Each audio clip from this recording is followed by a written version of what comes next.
Hey, it's Tuesday. You know what that means. Pat Welsh here. Taco Tuesday. Take action, crush obstacles.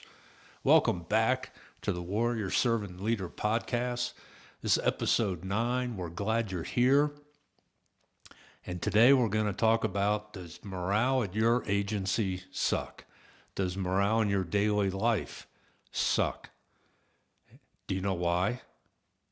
Well, we're going to talk about that. Today we're going to discuss the 3 reasons that most impact morale in your workplace, in your community, and in your personal life. Those 3 things are called the capstone, the keystone, and the cornerstone. And no, I'm not an architect, I'm not a builder, but the principles of capstone, keystone, and cornerstone are principles of life, not just building structures.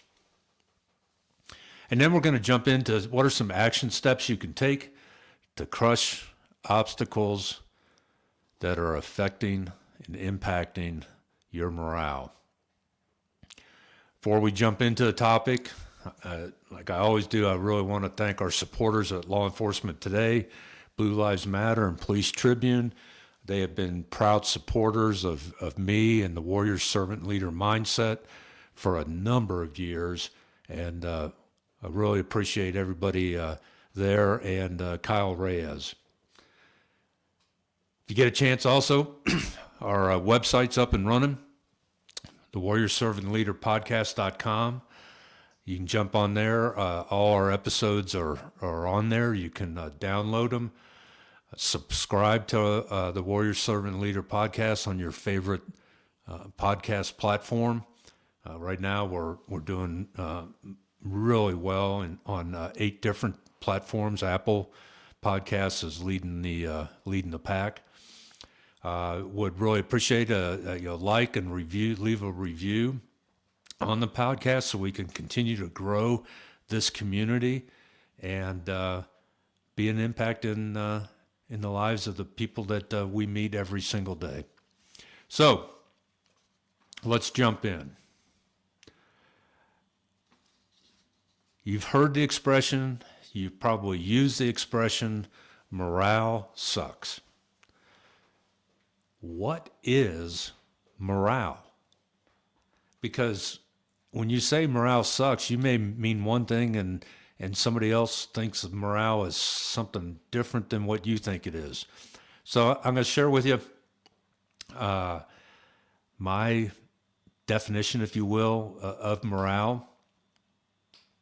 Morale is a state of mind of a person or a group of people that is exhibited in behaviors such as their confidence, their cheerfulness, their discipline in the workplace, in the community, how they conduct themselves, their willingness to perform assigned tasks and not bitch and moan about it.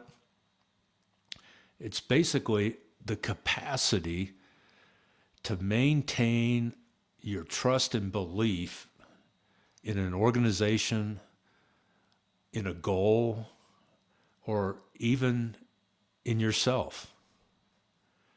That's what morale is. And there are things that influence your morale, your confidence, your cheerfulness, your discipline, your willingness to perform tasks, your belief and trust are impacted by so many different things. And they kind of fall into what I call these 3 key elements that affect morale: capstone, keystone, and cornerstone. So, what is a capstone? In the world of building structures, and an organization is a structure. It may not be a brick and mortar kind of building that you're traditionally think of when you talk about capstone, keystone, and cornerstone. but an organization is a structure. And what is the capstone of a structure? It is that top cover of the structure that protects the structure and tends to divert adverse impacts on the structure. For example, a capstone will divert water from penetrating into the structure. That's what a capstone does.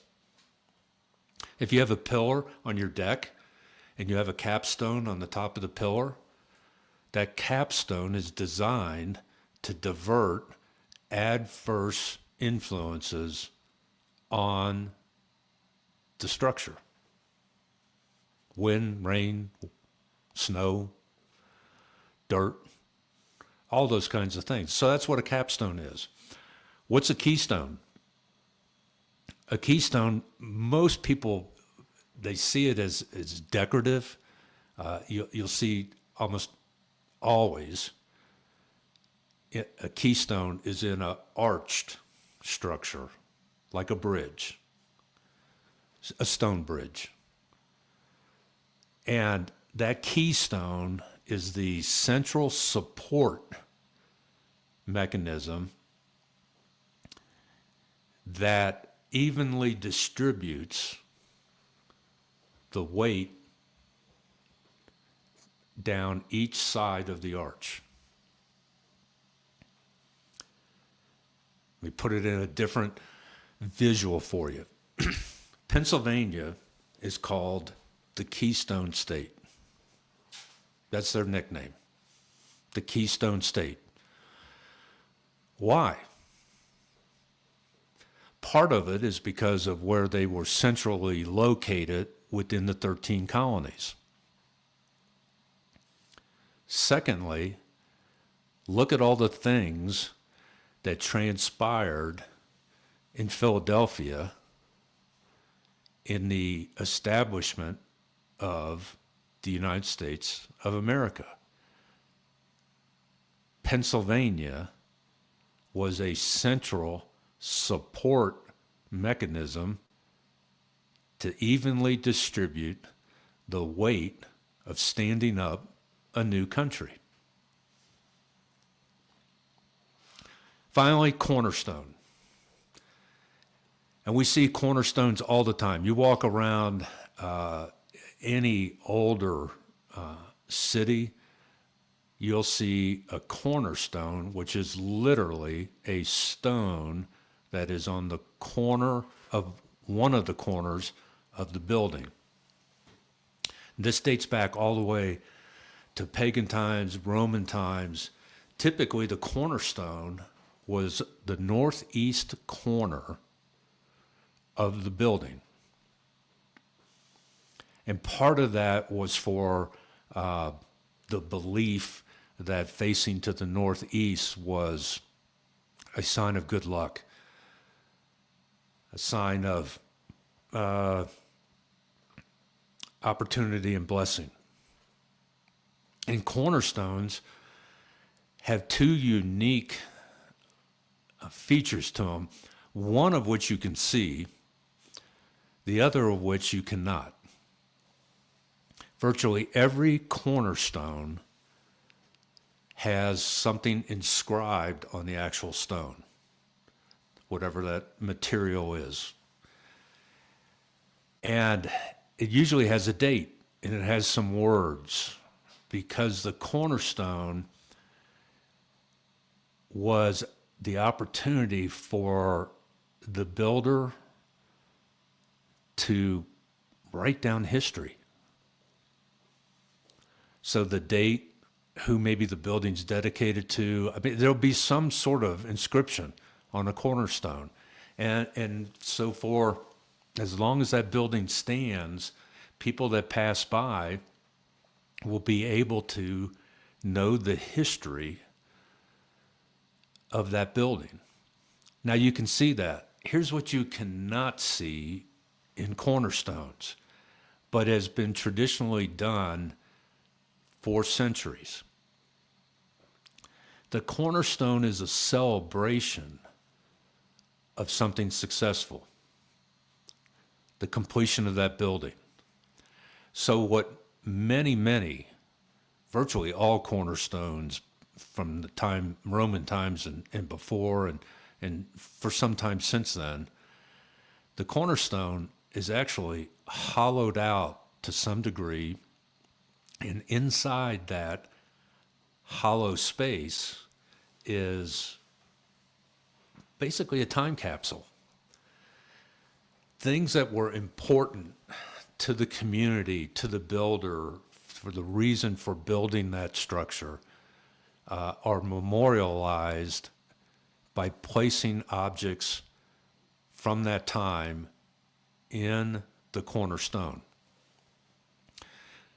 So think of it as a time capsule. And if the time ever came that that building, that structure collapsed due to deterioration or weather or for whatever reason, people would be able to retrieve from the cornerstone the history of that time. Now, what the heck does all that have to do with why morale sucks at your agency? Because you need to identify the keystone, the capstone, and the cornerstone of your agency. And if those stones are personality driven,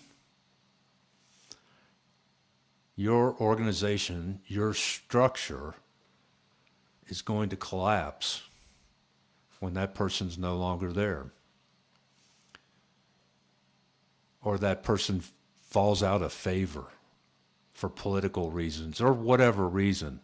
But the capstone, what is the capstone of your agency?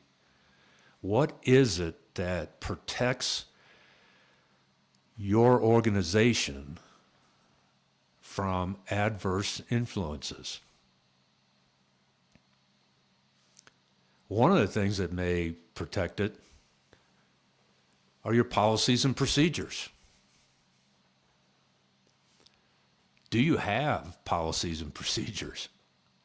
I actually had a case in West Virginia one time.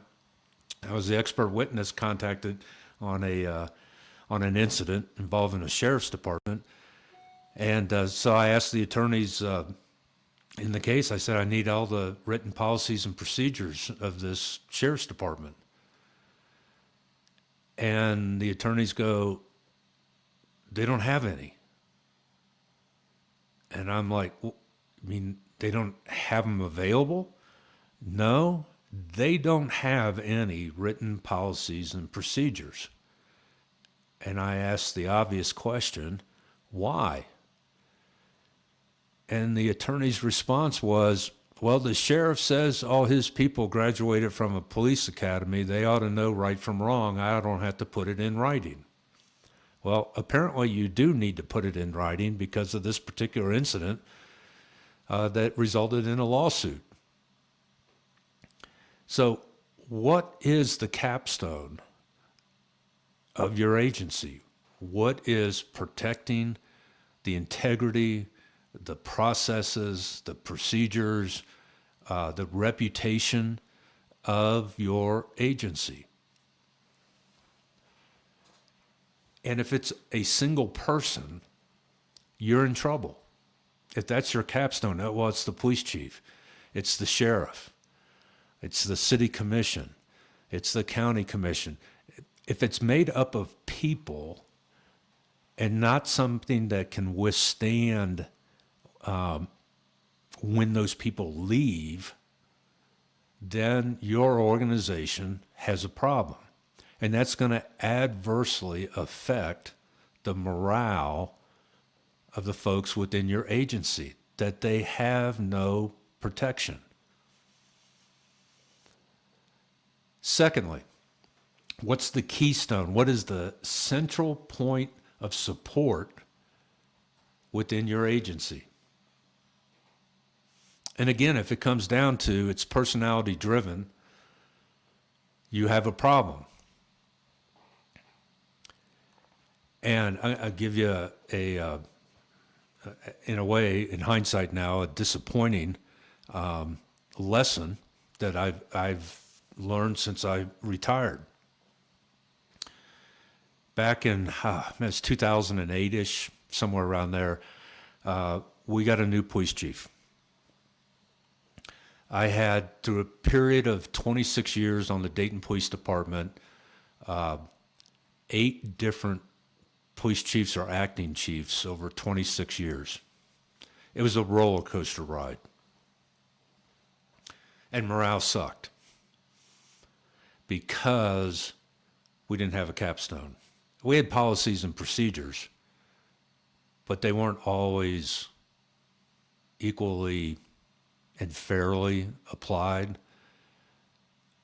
And the keystone, the central support, always seemed to come down to, it's the police chief because he or she's the director, has all the insights, all the power.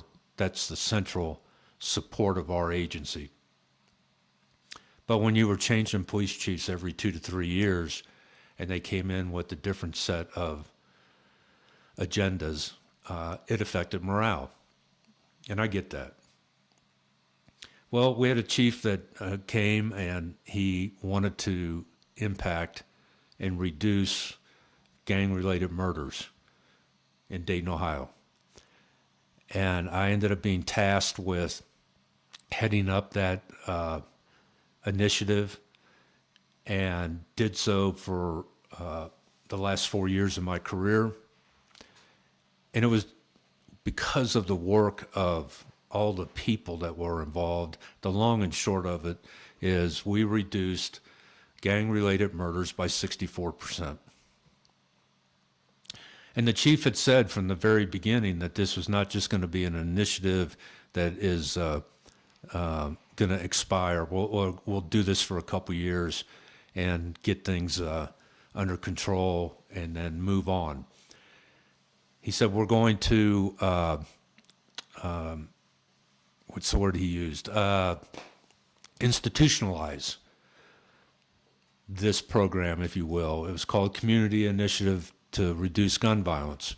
We're going to institutionalize it. As long as he's chief, this is the way we're going to do it. And 4 years later, I retired, and the Community Initiative to Reduce Gun Violence continued. And several years after I retired, I was talking to somebody at the department, and I said, "Hey, how's Serve going?" "Well, not so well since you left. It hasn't been the same." And then that's when I learned the difficult and disappointing lesson that the keystone of a very important life-saving initiative of the department, apparently I failed in creating a keystone that wasn't personality or person-driven. Because when I left several years after that, it gradually disintegrated. So your keystone in your agency has to be not a person, but a mission, a vision, goals and objectives that are not just a slogan on your car, protect and serve. What is the mission of your agency? What is the vision of your agency? And people will be the engine behind achieving that mission and vision and maintaining it. But the mission and vision is the keystone, not the personalities tasked with leading your agency because they have bars, stars, or stripes. The last thing is what is the cornerstone of your agency? What's the inscription? What's the history? How does the community carry on the mission and vision of your agency? And I can't answer that for you. I don't know what your cornerstone is. If you don't know, then that means you don't have one. So you have to sit down and literally write these things out. If you want to get a handle on why does morale suck, get a handle on the capstone, the keystone, and the cornerstone of your agency. Now, it just doesn't stop there because you have identified those three stones. There's a lot of work that has to go into this. It's not something that easily can be rectified. So what can you do? What can you do to improve morale within your agency? A couple of things. Leaders are learners. Leaders never stop learning. They never stop studying. They never stop researching. They never stop having those important conversations with other people, other leaders, of lessons learned. So if you want to be a leader within your agency, and I'm not talking about simply being promoted. Those are positional leaderships. In a positional leadership, people follow you because they have to, because you have the bars, stars, or stripes. That doesn't make you a leader. I mean, a positional leader, but it doesn't make you a true leader. So you have to develop a mindset of constantly wanting to learn. And it's not just about learning work stuff. I worked midnights for 13 years of my 26-year career. We had 5 kids. My wife eventually, long after I retired, did share with me, and this is on me, did share with me that she felt like a single parent raising 5 kids. Part of it was because of the schedule I kept. Part of it also was because I was so defined by what I did for a living. And those are tough lessons. But one of the things I did learn is leaders learn. So I've learned not just work-related stuff. I don't just read and study and research and explore academic kind of material or white papers or magazines and whatnot. I've learned to read for enjoyment. I've learned to write. I've written 2 books, written tons and tons of articles, and that is something I had to learn how to do. I've learned to be a really good cook. I love to cook. When I was on the job, I didn't. I was sleeping until 4 o'clock in the afternoon. It was not like I was going to get up and whip together a dinner.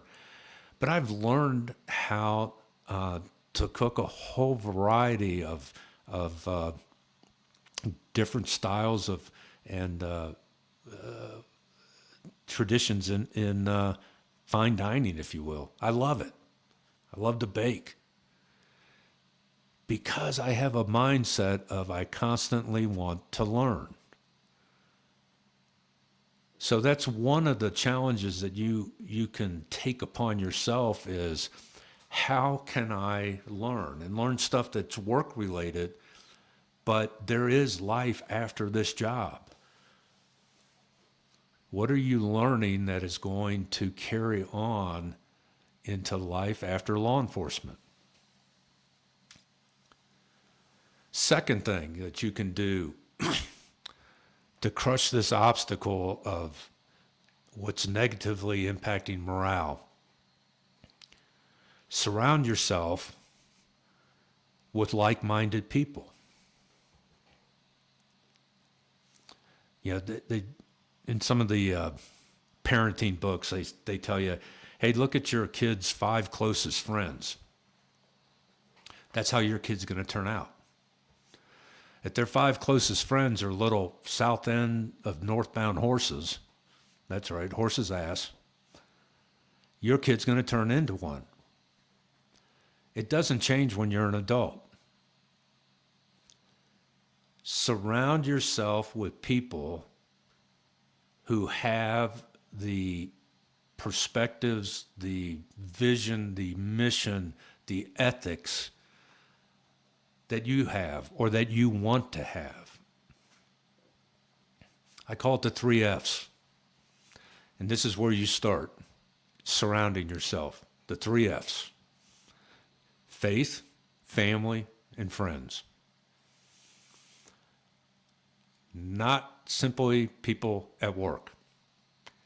If you've been in law enforcement more than 5 years, I bet the vast majority of your friends now that you hang out with are just other cops. We developed this us versus them mentality and mindset. And them is anybody who isn't carrying a gun and a badge. That affects your morale. Where's your faith life at? Where's your family life at? Where's your friends' life at? And not simply friends from work. When I was with the city of Dayton, we had mandatory residency. You work for the city, you had to live in the city. We were a 520-man department. Several hundred of us lived within about 1.5 miles of each other. My street was 2 blocks long. My one block had 11 houses. 7 of us were cops. You talk about us versus them. It's like you couldn't get away from it. Everybody lived in the same area because we had to. And it was a really, really negative morale buster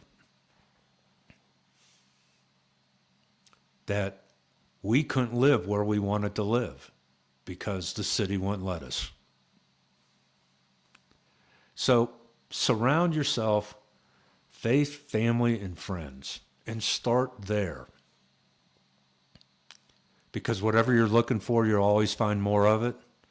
Then look for people that have the same values you have the same aspirations that you have the same ethics that you have, the same mission and vision. And then it will grow. Secondly, volunteer. Step outside of your box and volunteer in a non-law enforcement capacity somewhere. Once a month, I volunteer at a soup kitchen, preparing and serving food for the least, the last, and the lost in the homeless population or in the at-risk populations in Colorado Springs. Volunteer somewhere. Do something that has absolutely nothing to do with your job. And put the wants and needs of other people before your own. That's a servant. Finally, ask for help. The worst advice you ever got was if you want it done right, do it yourself. Get rid of that. Ask for help. You can ask for somebody to coach you, to mentor you, to just meet occasionally and have a cup of coffee, and you can vent and talk and get some insights. Share your own insights. You can help other people. But don't be afraid to ask for help in this whole arena of what can we do to improve morale in our agency? Because that's going to be your legacy. That's going to be how you leave your agency when you retire or move on to another agency. You can't do it alone. Ask for help. And always, always remember, because this was last week's episode, it's not what happens to you, but what happens in you that matters the most.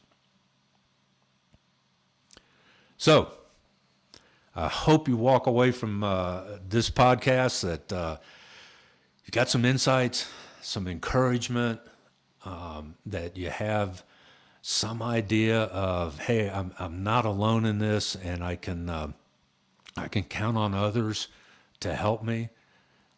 And as I said earlier, man, reach out to me. Check out our website. There's a calendar button on there.